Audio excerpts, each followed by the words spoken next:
Assalamualaikum, kumpulan kami akan membentangkan sistem perundangan Malaysia untuk subjek Undang-Undang Perniagaan. Disediakan oleh Syazwan bin Ansar, Nur Adila binti Ahmad, Raja Nur Alina Nadira binti Raja Abdul Rashid, Anis Syabila binti Zaidi, Amira Ilyana binti Azmi. Kami daripada Fakulti Ekonomi dan Pengurusan Universiti Kebangsaan Malaysia, dan pensyarah kami Dr. Suzana binti Muhammad Said. Pengenalan sistem perundangan Malaysia. Maksud undang-undang adalah satu set peraturan yang mentadbir tingkah laku manusia untuk tujuan keadilan. Peraturan awal di tanah Melayu, adat Melayu dipengaruhi oleh agama Hindu dan kemudian agama Islam, adat Cina, adat India dan perundangan Portugis dan Belanda. Sumber undang-undang merujuk kepada peraturan-peraturan undang-undang, faktor-faktor dan tempat-tempat di mana undang itu boleh didapati. Dengan kata lain, sumber undang-undang adalah asal-usul undang-undang dan peraturan itu sendiri. Sumber undang-undang boleh dibahagikan kepada dua, iaitu tidak bertulis dan bertulis. Seterusnya kita akan melihat kepada klasifikasi undang-undang. Klasifikasi undang-undang terbahagi kepada tiga, iaitu satu, undang-undang awam, yang kedua adalah undang-undang persendirian dan yang ketiga adalah undang-undang antarabangsa. Okey, yang pertama adalah undang-undang awam. Undang-undang awam adalah undang-undang yang mentadbir antara individu dan kerajaan. Contohnya seperti undang-undang jenayah dan perlembagaan. Undang-undang jenayah, dia mengnotifikasikan beberapa kesalahan yang dilakukan oleh individu terhadap negaranya. Matlamat utama undang-undang ni adalah untuk menghukum bersalah dan dalam masa yang sama mengurangkan kadar jenayah. Kesalahan jenayah merupakan kesalahan terhadap negara yang mana hukumannya ditetapkan oleh negara dan tindakan undang-undang diambil oleh pegawai pendakwa raya. Dan seterusnya adalah undang-undang persendirian. Undang-undang persendirian adalah undang-undang yang mentadbir hubungan antara individu dengan individu, diambil atas permintaan individu. Undang-undang kontrak merupakan salah satu daripada undang-undang persendirian, iaitu undang-undang suatu perjanjian yang mengiat pihak-pihak yang terlibat menurut undang-undang, iaitu pihak berkontrak wajib melaksanakan obligasi yang dipersetujui di bawah kontrak. Manakala undang-undang tort pula adalah penentukan ganti rugi bagi kecederaan peribadi dan kerosakan harta yang disebabkan oleh kelakuan salah ataupun ketinggalan salah. Okey, yang seterusnya adalah undang-undang antarabangsa. Undang-undang antarabangsa adalah untuk mengawal dan menghubungkan antara negara-negara. Dia terbahagi kepada undang-undang antarabangsa persendirian dan undang-undang antarabangsa awam. So, kalau untuk undang-undang antarabangsa awam, dia membincangkan tentang urusan antara negara dan tanggungjawab mereka, termasuklah sebagai pengiktirafan negeri, peperangan, hak asasi manusia, konvensyen, jenayah antarabangsa dan sebagainya. Manakala undang-undang antarabangsa persendirian pula adalah pemakaian undang-undang yang beberapa undang-undang kebangsaan ke atas sesuatu kes yang melibatkan dua atau lebih negara. Contohnya kontrak yang dibuat di Malaysia tetapi dikuatkuasakan di luar negara. So, dalam situasi ini adalah perlu bagi mahkamah untuk menentukan undang-undang negara mana yang akan digunakan untuk mengawal kesahihan kontrak tersebut. Terima kasih. Sumber undang-undang. Sumber undang-undang terbahagi kepada dua, iaitu sumber undang-undang bertulis dan sumber undang-undang tidak bertulis. Sumber bertulis merupakan sumber utama di Malaysia dan proses penggumbalannya adalah di peringkat Parlimen dan Dewan Undangan Negeri. Terdapat 5 jenis undang-undang di bawah sumber bertulis, iaitu Perlembagaan Persekutuan, Perlembagaan Negeri, Undang-Undang Persekutuan, Undang-Undang Negeri dan Undang-Undang Subsidiari. Perlembagaan Persekutuan adalah undang-undang yang tertinggi dan undang-undang yang bertentangan dengannya adalah terbatal dan tidak sah. Ini termaktub di bawah perkara 4/1 Perlembagaan Persekutuan. Sumber undang-undang ini adalah sumber undang-undang paling utama di negara. Contoh-contohnya adalah seperti hak asasi individu, kuasa kerajaan pusat dan negeri, kuasa raja-raja, pengasingan kuasa dalam sistem pentadbiran Malaysia, agama dan bahasa rasmi Malaysia. Yang kedua, perlembagaan negeri. Terdapat 13 perlembagaan negeri di Malaysia yang ditadbir oleh Dewan Undangan Negeri masing-masing. Di setiap perlembagaan negeri wajib mengikuti perkara-perkara dalam jadual ke-8 Perlembagaan Persekutuan. Raja boleh bertindak menurut budi bicaranya pada beberapa perkara sahaja, seperti hal-hal berkaitan pewarisan tahta dan pembahagian harta. Yang ketiga adalah Undang-Undang Persekutuan.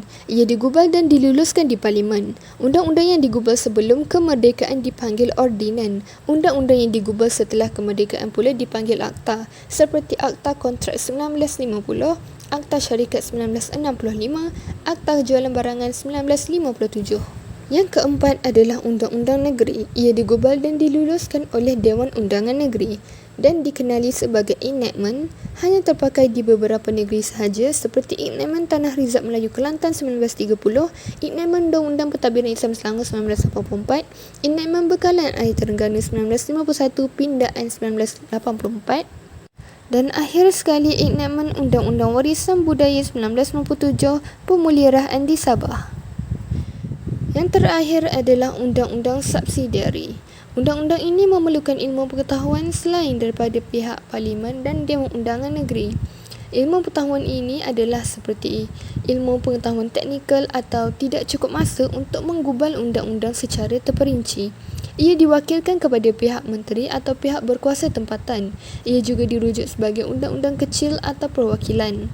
Dan contoh-contohnya adalah seperti Peraturan Perihal Dagangan 1987, Peraturan Sewa Beli 1968, dan akhir sekali Undang-Undang Kecil Suruhanjaya Pelabuhan Pulau Pinang 1957. Saya akan menerangkan tentang undang-undang tidak bertulis. Undang-undang tidak bertulis merupakan undang-undang yang bukan bersumber dari Parlimen, Dewan Undangan Negeri, Perlembagaan Persekutuan, Perlembagaan Negeri dan Perundangan Subsidiari. Sebagai contoh, undang-undang yang termaktub di bawah undang-undang tidak bertulis ialah Undang-Undang Inggeris, Adat Resam, Keputusan Mahkamah dan juga Undang-Undang Islam. Pemakaian Undang-Undang Inggeris di seluruh Malaysia berkuat kuasa dengan adanya Seksyen 3 dan Seksyen 5 Akta Undang-Undang Sivil 1956. Ianya tertakluk kepada dua perkara, iaitu apabila atas ketiadaan statut tempatan dan juga sesuai dengan kegunaan tempatan dan boleh diterima pakai. Seterusnya merupakan adat resam. Adat resam dan tradisi bangsa Melayu yang boleh dipinda dan diubah sesuai dengan kehendak masyarakat. Sebagai contoh, adat pepatih yang diguna pakai di Negeri Sembilan yang dikuatkuasakan di bawah Mahkamah Adat. Kedua, adat Temenggung dan yang ketiga, Undang-Undang Natif di Sabah dan Sarawak. Seterusnya adalah keputusan mahkamah. Ianya dirujuk jika tiada peraturan atau undang-undang bertulis tentang sesuatu kes. Ianya juga terhad kepada keputusan yang dibuat oleh hakim di Mahkamah Persekutuan, Mahkamah Rayuan dan juga Mahkamah Tinggi. Yang terakhir merupakan Undang-Undang Islam. Perlembagaan bertulis pertama yang bercirikan Islam di Tanah Melayu ialah Perlembagaan Johor 1865. Di dalam perlembagaan ini menyatakan bahawa agama Islam perlulah menjadi agama rasmi di negeri Johor sepanjang masa. Menurut perkara 3 Perlembagaan Persekutuan menyatakan bahawa agama Islam merupakan sebagai agama persekutuan, namun kebebasan hak beragama dibenarkan. Hai, Assalamualaikum. Nama saya Syazwan Biansa, bernombor matrik A169148. Jadi, saya akan menerangkan tentang sistem kehakiman di Malaysia. Sistem kehakiman di Malaysia terbagi kepada dua, iaitu Mahkamah Sivil dan Mahkamah Syariah. Sistem hierarki Mahkamah Syariah terbagi kepada Mahkamah Rendah, Mahkamah Tinggi dan Mahkamah Rayuan. Mahkamah Syariah mempunyai bidang kuasa yang terhad terhadap undang-undang Islam Syariah Negeri. Mahkamah Syariah hanya mempunyai bidang kuasa terhadap perkara-perkara yang melibatkan orang Islam dan umumnya tidak boleh mengenakan hukuman melebihi 3 tahun pemenjaraan, denda melebihi RM5,000 dan atau hukuman merotan melebihi 6 kali. Mahkamah Sivil kadang-kadang dikelar Mahkamah Persekutuan yang terdapat dua pecahan besar yang digelar sebagai Mahkamah Atasan dan Mahkamah Rendah. Mahkamah Atasan dibentuk daripada gabungan beberapa mahkamah, iaitu Mahkamah Persekutuan, Mahkamah Rayuan dan Mahkamah Tinggi, mengikut hierarki setiap mahkamah. Mahkamah Tinggi dalam sistem sivil rendah adalah Mahkamah Seksyen. Mahkamah Seksyen bertanggungjawab untuk membicarakan apa sahaja kes kesalahan dan jenayah, namun tidak mempunyai kuasa menjatuhkan hukuman mati serta tidak boleh mengenakan denda melebihi RM250,000. Terdapat juga mahkamah lain yang kewujudannya dapat membantu menggerakkan dan melicikkan lagi perjalanan proses pengadilan di Malaysia. mahkamah ini mempunyai bidang kuasa yang terhad ke atas golongan-golongan tertentu. Yang pertama, Mahkamah Hasraja. Mahkamah Hasraja ditubuhkan menurut bahagian 15 Perlembagaan Persekutuan. Mahkamah ini mempunyai bidang kuasa eksklusif untuk membicarakan segala kesalahan yang dilakukan dalam persekutuan oleh Yang di-Pertuan Agong atau Raja sesebuah negeri dan segala kesalahan sivil oleh atau terhadap mereka tanpa mengira di mana tindakan itu timbul. Segala tindakan terhadap Yang di-Pertuan Agong atau Raja sesebuah negeri hanya boleh diambil setelah mendapat keizinan daripada Peguam Negara. Kedua adalah Mahkamah Kanak-Kanak. Akta Mahkamah Juvana 1947 telah dimasukkan oleh Akta Kanak-Kanak 2001. Nama Mahkamah Juvana pula telah ditukar kepada Mahkamah Kanak-Kanak.